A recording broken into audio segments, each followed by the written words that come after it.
सब बहुत अच्छे होंगे। मेरा नाम है सिद्धांत अग्निहोत्री, स्टडी क्लोज पे आपका बहुत बहुत स्वागत है। तो पेटीएम जो है तो वो बैन हो गया है। बहुत लोगों को ये खबर आई है। भाई मैं एक्चुअली राजस्थान में हूँ, ठीक है, उदयपुर में हूँ। तो मैं तो अभी करेंट टॉपिक्स नहीं बना रहा हूँ 5-6 दिनों से, मतलब 5-6 दिनों तक। बट अभी ये खबर आई तो बहुत मैसेजेस आए मुझे, बहुत सवाल पूछेगा। और मेरे पास कुछ सवाल है जो कमेंट बॉक्स में भी प्रशांत सर का लेक्चर आया था, फिर मुझे कुछ पर्सनल जो सवाल आए वो, तो मुझे लगा कि बड़ी खबर है और मैं आपको बता देता हूँ सारे सवालों के बारे में। पहली बात तो पेटीएम जो है, विजय शेखर शर्मा, अब आपको बता दूं अजीब बात है कि विजय शेखर शर्मा जो है वो जैक मा के बहुत बड़े फैन थे। अलीबाबा जैक मा की कंपनी है, चाइना की कंपनी, बहुत बड़े फैन थे। और जब अलीबाबा से जैक मा से जब पहली बार मिले तो बहुत खुश हुए। इन्वेस्टमेंट अलीबाबा ने किया है और कहीं ना कहीं आरबीआई की यही बहुत बड़ा कंसर्न था कि अब चाइनीज इन्वेस्टमेंट बहुत ज्यादा ले रहे हैं, ठीक है। तो आरबीआई ने ये अभी वैसे तो रीजन नहीं बताया कि क्यों बैन किया है, बट बैन हो गया है पेटीएम 29 फरवरी से। ये नई, क्योंकि इस साल लीप ईयर है तो इसीलिए 29 फरवरी, तो नए यूजर्स जो है वो ऑनबोर्ड नहीं करेगा। और बोला है कि सारे जितने भी ट्रांजेक्शन है जो भी पाइपलाइन में आपके, वो 15 मार्च तक आप उसको कंप्लीट कर लो। अब ऑडिट होता है, ऑडिट हुआ यहाँ पे पेटीएम का, और ऑडिट में प्रॉपर जो ऑडिट हुआ उसमें काफी दिक्कतें सामने आई पेटीएम की। और जैसा कि हमने बताया कि अभी ऑडिट रिपोर्ट सामने तो नहीं आई है तो हम बता नहीं सकते, बट यही कयास लगाए जा रहे हैं कि कंप्लायंसेस, आरबीआई ने कहा कि कंप्लायंसेस जो है ये फॉलो नहीं कर रहे थे, जो आरबीआई के डायरेक्टिव्स हैं, जो आरबीआई बताती है, क्योंकि पेमेंट बैंक्स अलग होते हैं, ठीक है। तो पेटीएम जो, हालांकि देखो काम लगभग सही होता है, ठीक है, नेशनलाइज बैंक है, प्राइवेट बैंक है, अब तो पेटीएम बैंक्स भी आ गए हैं, मतलब पेमेंट बैंक्स भी आ गए, तो एयरटेल का, पेटीएम का है, ये सब आरबीआई इसको रेगुलेट करती है, लाइसेंस देती है। बिना आरबीआई के लिए तो उसके बिना तो हो नहीं पाएगा। तो ऑडिट होता है, ऑडिट वाला जो कंप्लायंसेस जो है वो फॉलो नहीं कर रहे थे। तो अब मैं आपको ये बताता हूं कि आखिरकार क्या दिक्कतें हैं, जो मैं सवालों की मुझे लिस्ट जो है वो फॉरवर्ड की है, तो मैं आपको क्लियर कर देता हूं कि पेटीएम एक्चुअल में क्या क्या वो है, ठीक है। तो सबसे पहले तो जो सबसे पहला सवाल था कि क्या यूजर जो है वो अपने पेटीएम वॉलेट को किसी और यूपीआई सर्विस में पोर्ट कर पाएंगे।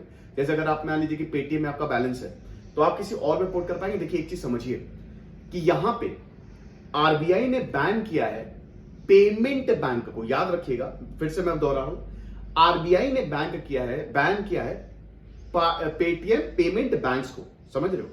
पेटीएम पूरा नहीं बैन किया हुआ है, तो ट्रांजैक्शंस अलाउड होंगे। आप परेशान मत होइए, पैनिक मत होइए, ये और बैंकों की तरह हालत नहीं कि आपका पैसा फंस गया। लेकिन हां, एक चीज समझिए कि आपका जो भी बैलेंस है वो आप किसी और यूपीआई में ट्रांसफर नहीं कर सकते, ये इंपॉर्टेंट है, ठीक है ना। तो पेटीएम का बैलेंस आपका पेटीएम में ही रहेगा, ऐसा नहीं कि जीपे या किसी और पे आपने ट्रांसफर कर लिया तो बैलेंस जो है वो आप ट्रांसफर नहीं कर सकते। फिर अगला जो सवाल है, ठीक है ना, कि जो फंड्स हमने पेटीएम वॉलेट पे ऐड कर रहे हैं, पेमेंट बैंक अकाउंट पे है, ठीक है, आप क्या उसको यूज कर सकते हैं या ऐड कर सकते हैं। देखिए अगर फंड्स की बात करें तो अभी तो आप ऐड कर सकते हैं, ठीक है, लेकिन मैं यही बोलूंगा कि आप ना ही ऐड करें तो ज्यादा बेटर है, बट बहुत जल्द, क्योंकि देखिए यहां पे मार्च या अप्रैल तक की डेडलाइन दी है, मार्च तक बोला कि सारे ट्रांजैक्शन निपटा लो, 15 मार्च डेट दी है। तो और नहीं पता कि फिर आरबीआई आगे क्या एक्शन ले ले, तो फॉर द टाइम भी कि हाँ कि अभी तो आप इसको कर सकते हैं, कोई दिक्कत नहीं है, फंड्स ऐड कर सकते हैं, बट बहुत जल्द जो है वो आप इसको नहीं कर पाएंगे। तो बेस्ट यही है कि जो भी आपका प्रीपेड मॉन्यूमेंट्स है, जैसे आपका फास्टैग, एनसीएमसी कार्ड्स हो गए, ये 29 फरवरी के बाद जो है ना वो काम करना बंद कर देंगे, क्योंकि 29 फरवरी के बाद पेटीएम को ये बोला गया है कि आप नए कस्टमर्स नहीं लोगे, यानी कि अभी जो है वो है, लेकिन 29 फरवरी के बाद खेल खत्म हो जाएगा। तो यहां पे आरबीआई जो है वो तगड़ी तैयारी के साथ आया है। फिर अगला जो सवाल है कि जो बैंकिंग सर्विसेज है क्या वो पेटीएम पेमेंट बैंक्स पे अवेलेबल होंगी। बिल्कुल नहीं। मैंने अभी आपको बताया कि बैंकिंग सर्विसेज की ही वजह से पेटीएम को बैन किया है। तो पेटीएम पेमेंट बैंक को बैन किया है तो आरबीआई जो है कोई भी सर्विसेज जो है वो पेमेंट बैंक की बैंकिंग सर्विसेज जो है वो नहीं यूज करने देगा, ठीक है ना। उसके बाद क्या हम पेटीएम को यूज कर सकते हैं, उसके ऐप को यूज कर सकते हैं यूपीआई पेमेंट्स के थ्रू।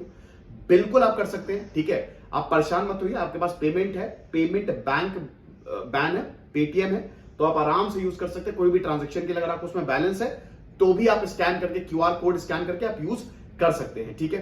फिर अगला सवाल यह कि क्या जो हमारे पास पेमेंट बैंक अकाउंट या पेटीएम वॉलेट में बैलेंस है क्या हम उसको विड्रॉ कर सकते हैं। एकदम विड्रॉ कर सकते हैं, यूटिलाइज भी कर सकते हैं, लेकिन फिर से मैं बता रहा हूं 29 फरवरी डेट को दिमाग में चिपका लो, सिर्फ 29 फरवरी तक ये होगा। तो 29 फरवरी तक आप आराम से पैसे विड्रॉ कर सकते हैं, आप बैलेंस यूज कर लीजिए, आप वॉलेट यूज कर लीजिए। फास्टैग का क्या हो गया, क्या फास्टैग ट्रांजिट कार्ड जो है वो बैंक के द्वारा इशू किए जाएंगे, इसको भी आप यूज कर सकते हैं, कोई प्रॉब्लम नहीं है, ठीक है ना। आपका जो पैसा वो कहीं नहीं जाएगा पेटीएम में, ठीक है। ज्यादातर लोगों को यही टेंशन थी, मुझे बहुत मैसेज आए, तो आपका पैसा वहीं पे ही रहेगा, है ना। आप पैसा विड्रॉ कर सकते हैं, आप यूज कर सकते हैं, ठीक है। बस 29 फरवरी डेट याद रखिएगा।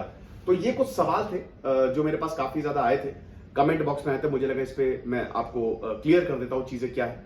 तो फिर से मैं बता रहा हूं, आरबीआई ने पेमेंट बैंक को, पेटीएम का जो पेमेंट बैंक है उसको, उसके ऊपर कार्रवाई की, ना कि पूरे एटीएम पे कार्रवाई की है, ठीक है ना।